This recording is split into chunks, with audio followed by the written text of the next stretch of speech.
আমার ভাতিজা আমাকে ছোট আব্বু বলে ডাকে, এতে কোনো সমস্যা হবে কিনা? অজু করে আয়না দেখলে অজু ভেঙে যান। নামাজের সিজদা করতে গেলে ছোট বাচ্চা সিজদার জায়গায় বসে থাকলে কোথায় সিজদা দিব? আমি একজনের কাছ থেকে কিছু টাকা ধার নিয়েছিলাম, তার সাথে আমার যোগাযোগ নেই, যোগাযোগ কোনোভাবেই আর করা সম্ভব নয়। এখন আমি কি করতে পারি? আমার মামাতো বোন আমার বয়সে 5 মাসের বড়, আমি কি তাকে বিয়ে করতে পারবো? পরিবারের সদস্যদের সঙ্গে শান্তি বজায় রাখার জন্য ছোট ছোট মিথ্যা বলা যাবে কিনা? মেয়েদের মাসের একটা নির্দিষ্ট সময় নামাজ পড়তে হয় না, ওই সময় কি নখে নীল পালিশ লাগাতে পারবে? কেউ যদি ঢিলা কুলুপ না করে অজু করে তাহলে কি তার অজু হবে? ফরজ নামাজ শেষে বৈঠকে দুরূদ শরীফ পড়া শেষ করার পূর্বেই ইমাম সালাম ফিরিয়ে ফেললেন, সেক্ষেত্রে আমার করণীয় কি? প্রশ্ন উত্তর দেওয়ার আলোকিত ভবনে আমরা প্রবেশ করি। তাবিয়াতে লিখেছেন, মেয়েদের মাসের একটা নির্দিষ্ট সময় নামাজ পড়তে হয় না, ওই সময় কি নখে নীল পালিশ লাগাতে পারবে? হ্যাঁ, ওই সময় নখে নেল পালিশ লাগাতে পারেন। মাসিকের সময়তে যেহেতু আপনার সালাত নেই, অতএব নেল পালিশ আপনি ব্যবহার করলেন, আপনার ওযু করার প্রয়োজনীয়তা নেই, আপনি এটা করতে পারেন। এরপর যখন পবিত্র হবেন তখন আপনি সেখান থেকে নেল পালিশগুলোকে রিমুভ করে আপনি ওযু করে নামাজ পড়লেন, এটা জায়েজ আছে, কোনো অসুবিধা নেই। ইবাদত ইসলাম আপনি লিখেছেন, ওযু করে আয়না দেখলে ওযু ভেঙে যায় না, এতে কোনো ওযু ভাঙে না। আরফাত ফারজান আপনি লিখেছেন, স্বামীর সামনে টিপ লাগালে গুনাহ হবে কি? সৌন্দর্য বর্ধনের জন্য লাগাতে পারেন, কোনো অসুবিধা নেই, সেটি জায়েজ আছে। বিথি রহমান আপনি লিখেছেন, নামাজের সিজদা করতে গেলে ছোট বাচ্চা সিজদার জায়গায় বসে থাকলে কোথায় সিজদা দিব? সেক্ষেত্রে একটু ডানে বামে আপনি সরে সিজদা করতে পারেন, তাতে কোনো অসুবিধা হবে না। একটু এক কদম ডানে সরে গেলেন বা এক কদম বামে সরে গেলেন কিংবা এক কদম পেছে সরে গেলেন, কোনো অসুবিধা নেই। আর যদি কোনোই জায়গা না থাকে তাহলে এক হাতে আলতো করে বাচ্চাকে একটু সরিয়ে তারপর আপনি সিজদা করতে পারেন, কোনো অসুবিধা নেই।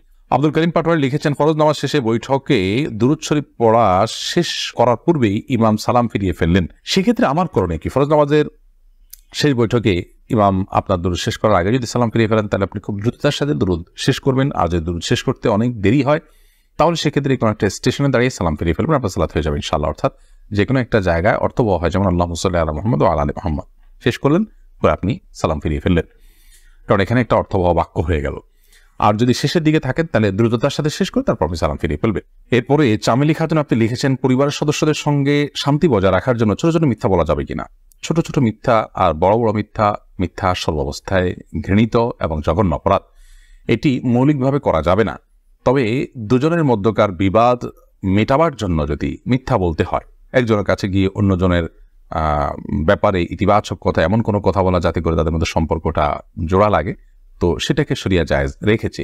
পরিবারের সদস্যদের মধ্যে যদি এরকম কোনো পরিস্থিতি তৈরি হয় তাহলে সেক্ষেত্রে ওই ধরনের মিথ্যা কথা বলা জায়েজ আছে। এছাড়া আপনি খেয়াল খুশি মতো আপনি মিথ্যা বললেন পরিবারের সদস্যদের মধ্যে, তথাগত শান্তি বজায় রাখার জন্য এটি জায়েজ নয়, বরং সত্যবাদিতার অভ্যাস আমাদের মধ্যে গড়ে তুলতে হবে। মিথ্যা আজ আমাদের রন্ধ্রে রন্ধ্রে ঢুকে গেছে, যার কারণে আমরা আমাদের কেনাকাটা, আমাদের কাজকাম, আমাদের শিক্ষা জীবন, আমাদের শিক্ষকতার জীবন, আমাদের কর্মজীবন, আমাদের জীবনের প্রতিটা ক্ষেত্রে আজ মিথ্যার সয়লাভ হয়ে গেছে।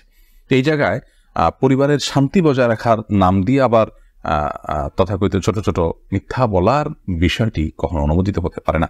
আফসানা শারমিন রোশনি আপনি লিখেছেন, আমার ছেলে 5 দিনের হায়াত নিয়ে দুনিয়াতে এসেছিল, আমার সন্তানকে আমার জন্য সুপারিশ করবে আল্লাহর কাছে? বোন, আপনার সন্তান আল্লাহর কাছে ইনশাআল্লাহ বিদিন আপনার জান্নাতের পথকে সুগম করবে কিয়ামতের ময়দানে, এবং এ ধরনের সন্তান বাবা মার জন্য জান্নাতে অপেক্ষা করবে, এরকম বর্ণনা পাওয়া যায়। যদি আপনি সবর করতে পারেন, আল্লাহ তাআলা আপনাকে সবর করার তৌফিক দান করুন এবং বিনিময় দান করুন। মোহাম্মদ মুনতাসির মাহমুদ আপনি লিখেছেন, নামাজে যদি নিজের অনিচ্ছা সত্ত্বেও কোনো দুশ্চিন্তা চলে আসে তাহলে কি নামাজের কোনো ক্ষতি হবে? নামাজের মধ্যে নিজের অনিচ্ছা সত্ত্বেও যদি দুশ্চিন্তা আসে তাহলে সেক্ষেত্রে এই দুশ্চিন্তা ফলশ্রুতিতে একজন মানুষ গুনাহগার হবেন না, বিশেষ করে যদি একান্তই অনিচ্ছায় আসে।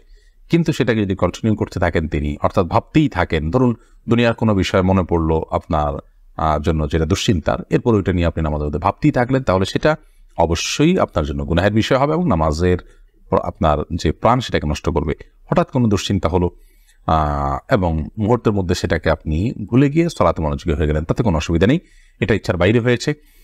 আর আখিরাত নিয়ে, আল্লাহর ভয়, কবরের আযাব, এই জাতীয় বিষয় নিয়ে যদি আপনার দুশ্চিন্তা হয় সেটা তো খুব প্রশংসনীয় বিষয়, কারণ সেটা আপনার সালাতকে আরো বেশি আপনার আল্লাহর কাছে গ্রহণযোগ্য করবে ইনশাআল্লাহ। শারমিন আক্তার আপনি লিখেছেন, আমি একজনের কাছ থেকে কিছু টাকা ধার নিয়েছিলাম, তার সাথে আমার যোগাযোগ নেই, যোগাযোগ কোনোভাবেই আর করা সম্ভব নয়, এখন আমি কি করতে পারি?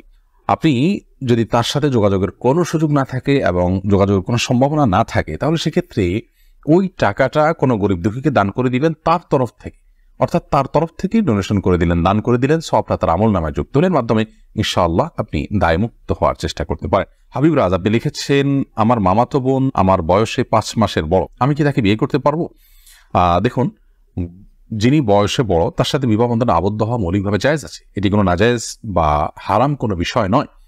আমাদের সমাজে এটাকে দোষণীয় মনে করা হয়, সেটা আমাদের সমাজের দোষ বলতে পারেন। শরিয়াত এটাকে যাকে আপনার নিষিদ্ধ করেনি, বিধায় বয়সে বড়র সাথে বিবাহ বন্ধনে আবদ্ধ হতে পারে।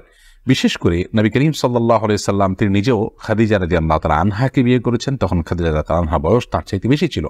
এখান থেকে বোঝা যায় নিজের চাইতে বয়সে বড় কাউকে বিয়ে করাটা শরিয়াত দৃষ্টিকোণ থেকে মৌলিকভাবে অনুমোদিত। এটাকে দোষণীয় মনে করাটা বরং দোষের বিষয়। আমাদের শরিয়াতে এত ফ্লেক্সিবল রেখেছে বিষয়গুলোতেই, অথচ আমরা সেগুলোকে অনেক বেশি আপনার সংকুচিত করে ফেলছি, এবং যার ফলশ্রুতিতে নানা রকমের অপরাধ প্রবণতা কিন্তু আমাদের সমাজে বেড়ে চলেছে। তারিমা আপনি লিখেছে, আমি প্রেম করে বিয়ে করেছি, হারাম সম্পর্ক করেছি, এখন কি করলে আল্লাহ আমার সংসার জীবনকে সুখের করবে, কোনো উপায় আছে কি? আমাদের দুদিন পর পর ছোট ছোট বিষয় নিয়ে অনেক ঝগড়া হয়, এখন আমরা কেউ কাউকে সহ্য করতে পারি না, এখন কি করলে আল্লাহ আমাদের শান্তি দিবেন, প্লিজ জানাবেন। বোন তারিমা, আপনারা আল্লাহর কাছে আগের কৃতকর্মের জন্য লজ্জিত হয়ে ধন্যবাদ ক্ষমা চাইবেন, চোখে পানি ফেলে মাপ চাইবেন যে আল্লাহ আমাদের অন্যার জন্য আপনি মাফ করেন, লজ্জিত থাকবেন। এর পাশাপাশি সুখী দাম্পত্য জীবনের জন্য আল্লাহর কাছে বিশেষভাবে দোয়া করবেন, সেই সাথে সুখী দাম্পত্যের জন্য যে আমলগুলো আছে সেগুলো করবেন, সবর এটার কসরত করবেন, যে ধৈর্য ধরে ধৈর্যের পাহাড় হওয়ার চেষ্টা করবেন, ইনশাআল্লাহ আল্লাহ তাআলা আপনাদেরকে সুখী করবেন। এ বিষয়ে আমাদের অনেকগুলো পরামর্শমূলক ভিডিও আছে, সেগুলো শুনতে পারেন। এমনি আলামিন লিখেছেন, কেউ যদি ঢিলা কুলুপ না করে অজু করে তাহলে কি তার অজু হবে? যদি পেশাবের পর পানি ব্যবহার করেন, তারপর আর পানি ফোটা পেশাব ফোটা না বাইর হয়, অজু হয়ে যাবে, ঢিলা করা তার জন্য ফরজ ওয়াজিব নয়। আর যদি আশঙ্কা থাকে তাহলে সেক্ষেত্রে আশঙ্কা দূর করা পর্যন্ত যিনি অপেক্ষা করা বা যেভাবে হোক এটা করা উচিত। তবে ঢিলা কুলুপ না করে পানি ব্যবহার করলেও পবিত্র হয়ে যাবেন, অজু করলে নামাজ হয়ে যাবে। আরফাত ফারজান আপনি লিখেছেন, আমি নামাজ পড়ার সময় আমার ছোট বাচ্চা নামাজের সামনে হাঁটাহাঁটি করে, এদিকে ওর বা আমার কোনো গুণ হবে না, এতে গুণ হবে না। মাইদুল ইসলাম সুবর্ণ আপনি লিখেছেন, একটি মেয়ের গর্ভের সন্তানের 3 মাস হওয়ার আগেই গর্ভের বাচ্চা নষ্ট করে ফেলে, তাহলে কি সে গুনাহগার হবে? গর্ভের বাচ্চা নষ্ট করা সর্বাবস্থায় অপরাধের কথা, কিন্তু যদি সন্তানের মধ্যে হার্টবিট বা প্রাণ সঞ্চারিত হওয়ার আগেই আপনার কোনো এমন ওজরের ভিত্তিতে সেটি নষ্ট করা হয় যে ওজরটি শরিয়া গ্রাহ্য, যেমন তার ফলশ্রুতিতে মার শরীর বা জীবনের মধ্যে হুমকি আছে, বা বড় কোনো বিপদ হতে পারে, বা বড় কোনো সমস্যা আছে, এরকম কোনো ওজরের ভিত্তিতে যদি এটা করে, তাহলে সেটা ক্ষেত্র বিশেষে ওজরের উপর নির্ভর করে সেটা জায়েজ হতে পারে। আর এমনিতে মনে চাইলেও আর সন্তান নষ্ট করে ফেললো সামান্য ঠনক অজুহাতের ভিত্তিতে, এটি জায়েজ হবে না, এর ফলশ্রুতিতে মানুষ গুনাহগার হবে। জোস মাসুম মামুন এআইডি থেকে আপনি লিখেছেন, আমার ভাতিজা আমাকে ছোট আব্বু বলে ডাকে, এতে কোনো সমস্যা হবে কিনা? দেখুন, আপনার ভাতিজা যদি আপনাকে ছোট আব্বু বলে ডাকে তাহলে সেক্ষেত্রে মৌলিকভাবে কোনো অসুবিধা নেই, কারণ আমাদের দেশে অনেক এলাকাতে চাচাকে ছোট বাবা বলা হয়। ছোট বাবা বলা হয় এটা রূপক অর্থে, তাকে সত্যিকারের পিতা মনে করে বাবা বলা হয় না। মানে আম্মুর রাজুল ইসিম ওয়াবি, একজন কারোর চাচা তার বাবার মতোই অনেকটা শ্রদ্ধার জায়গা থেকে এবং অন্য অনেক দিক থেকে, সেই জায়গা থেকে তাকে ছোট আব্বু বলার যে প্রচলন আছে, এই প্রচলনটা আপনার রূপক অর্থে বলা হয়, সেই অর্থেই প্রচলনটা আছে, যার কারণে এটাতে আপনার বাপ নয় তাকে বাপ ডাকার যে অপরাধ, সে অপরাধ বা সে গুনাহ এখানে হবে না, কারণ ওই উদ্দেশ্যে কেউ বলেও না এবং বাবা হিসাবে গণ্য